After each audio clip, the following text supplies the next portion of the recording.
তো বন্ধুরা দেখুন, আজকে আবার একটা নতুন ব্লগে আপনাকে স্বাগত। তো আজকে আমাদের ছাদ দেখাবো।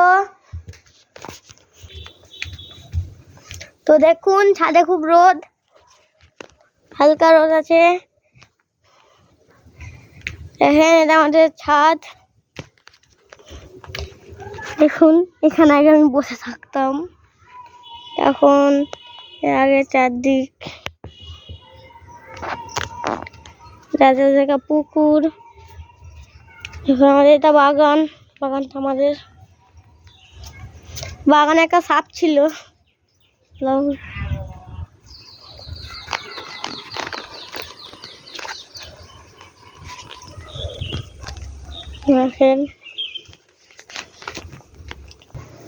দেখুন আমাদের ফ্রিজে কি আছে,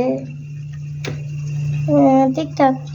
এখানে বরফ আছে, দেখেন। তো গাইস, আজকের মতন এতটাই। ভালো লাগলে শেয়ার করবেন, লাইক করবেন, সাবস্ক্রাইব করতে ভুলবেন না। বিশেষ করে সাবস্ক্রাইব করবেন।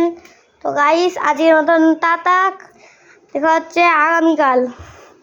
তো বন্ধুরা, টাটা, লাইক সাবস্ক্রাইব করে দিবেন। তো বাই বাই।